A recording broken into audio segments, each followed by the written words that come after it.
Hey guys, it's Corey Wilkins from Ears Only Audio. Thanks so much for checking in today, and I want to do an unboxing that I am really excited about. So I got this from FedEx today from Sweetwater.com, and inside this box should be the Console 1 by Softube. We'll get to that in a second. But before we do, I just want to explain to you kind of what it does and why I am so excited about it. So, Pro Tools is what it is it's a hardware and software package. So it's a dedicated controller for a specific piece of software. So the software that it comes with is just a channel strip plugin, but it's the SSL 4000 E-strip, and it's such a good emulation that Solid State Logic said, yeah, you can actually use our name and model number and everything for it. So it's a good emulation.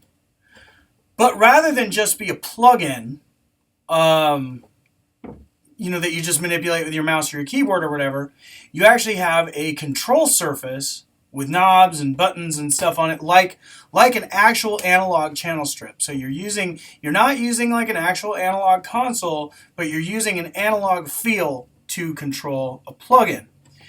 Now, this is cool for anybody who likes a more kind of organic sound and feel, so they're not off their mouse. In fact, I don't think you can see it on this camera, but I'm controlling all my volumes and my pans on my Tascam TM3200. I write 95% of my volume automation on faders, not with my keyboard.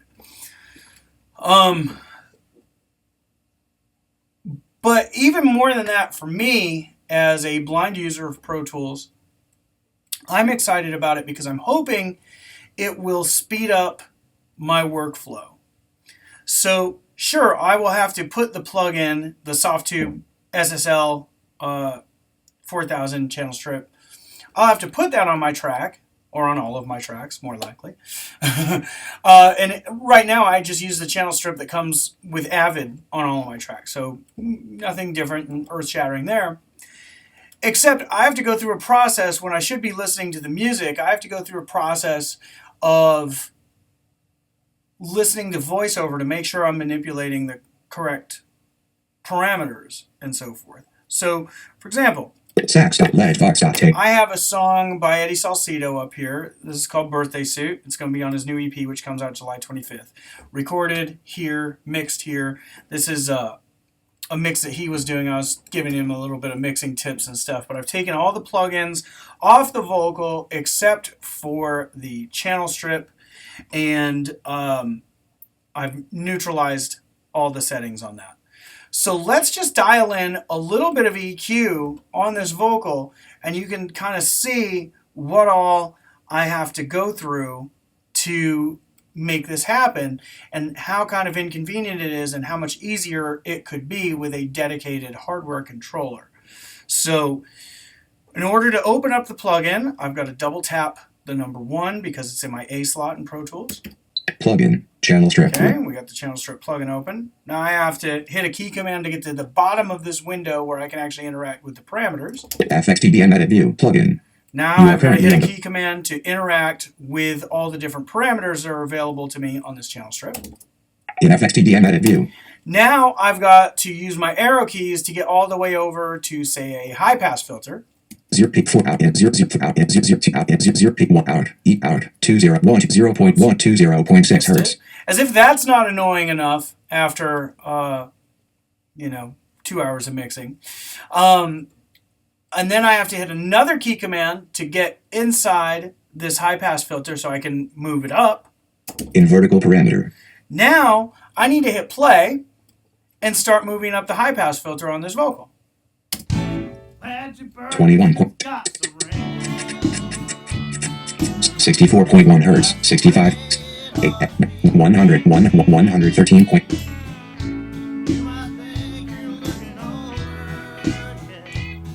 116.3 130. Okay, that sounds fine. So now I have to exit out of this parameter Out of vertical parameter. Sounds like we got a little honkiness going on, maybe like around about 600 hertz or so. 0.0 So dB. now I got to hit another key command to get back to the top of this window. Then I have to right arrow back over to find my mid-range. 0.5 peak 4 out in each 0.0 0.50 EQ low mid. Now I have to hit a key command to interact with the Q, so I can narrow up my Q a little bit. In vertical 0.5 2.9 3.7 3.82. Okay, now I have to exit out of that, go over to my frequency. 3 to 9.0 hertz EQ low mid frequency So in vertical parameter. 300 400 500 621.1 hertz 603.7 hertz. Okay. Out of vertical. Now I gotta exit that parameter, go over to my gain parameter. 0.0 D. In vertical. Hit play, and start pulling it down. Minus 1.0 minus 1.7 dB minus 2.2 dB minus 2.5 dB. All right. Now, if I'm searching and destroying, so if I've boosted a frequency or soloed up a frequency like you can do on this channel strip, which anytime I can solo a frequency, I prefer it over boost and sweep, but just a personal thing of mine. I have to go through the process because I don't necessarily want to hear what the frequency is because the number isn't important. I want to be able to just move the frequency up and down until I hear the spot that's most offensive, and then pull that down. So I end up having to turn the volume on my computer, which is running voiceover, up and down and up and down, all the way down so I can find the frequency, up again so I can make sure that I've exited out of the frequency parameter and arrowed over to the gain parameter and that I'm ready to start pulling the volume down. So the process is completely doable. Don't get me wrong. It is completely accessible. It's not a problem. It's just a little cumbersome from a time management perspective.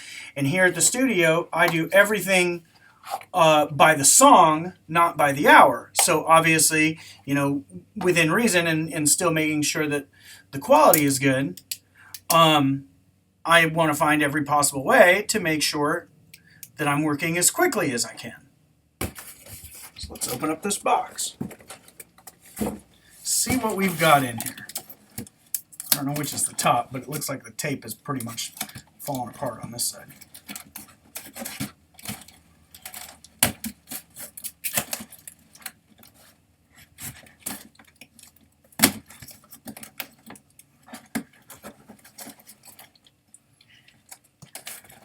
This knife needs to find its sharpening stone.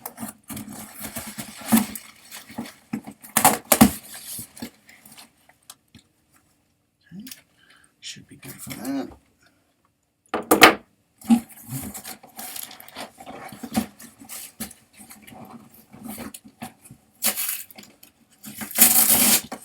I have no idea what this is going to look like, how big it's going to be, anything like that. Okay, so we have a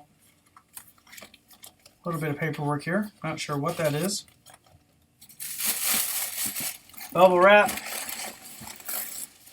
Hey, look, I got a box within a box, people.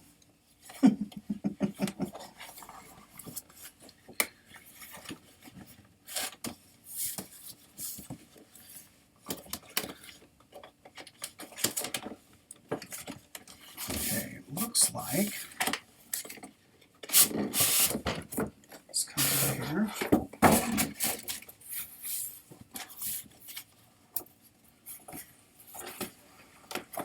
Okay, it's upside down. Here we go. Console 1 should be right in here. That's how it comes packed. I know we got a manual in here. I'm guessing that's it.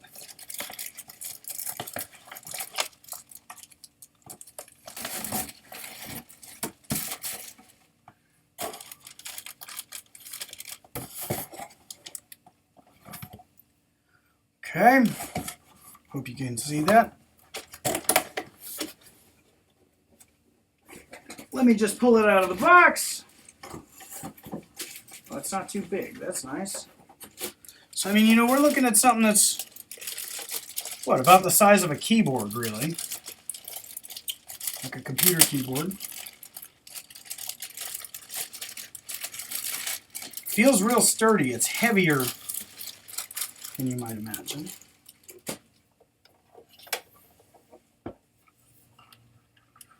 So all of these knobs control the parameters. I believe these buttons, if I'm not mistaken, are the channel selectors. 7, 8, 9, 10, 13, 14, 15, 16.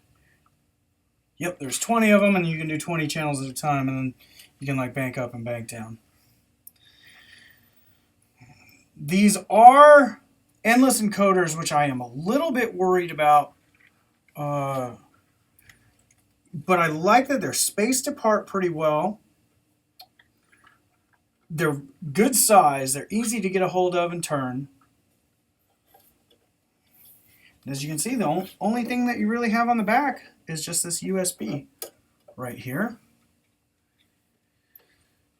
It comes with a USB cable. Hold on one sec. Let's see.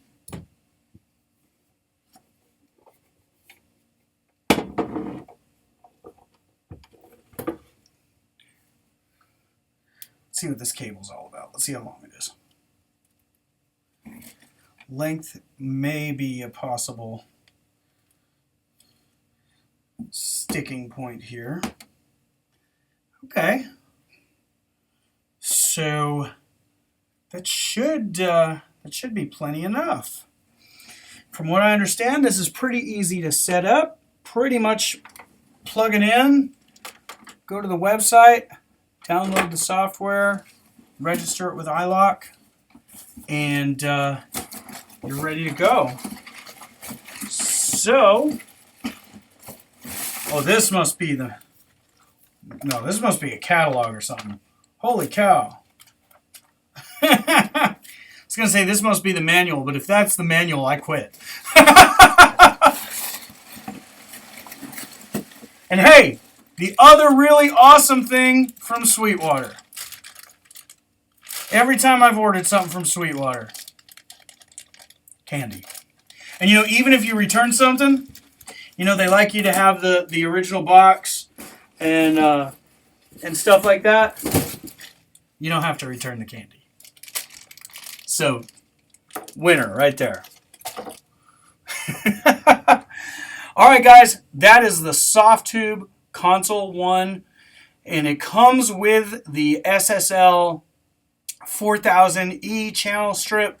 You can also get the SSL 9000 that you can purchase separately. You can get the British Class A, which is an emulation of a Neve channel strip with a 1073 EQ and a 224 compressor. And it can work with a whole bunch of your UAD plugins and any of your other Softube EQ or compressor emulations that you might have. The buttons feel good too. They don't feel like real flimsy, which is nice. So there it is, Softube Console 1. Stay tuned to right here on this page, and once I get it hooked up and running and ready to go, I will do an actual demonstration and review for you. So thank you so much for watching.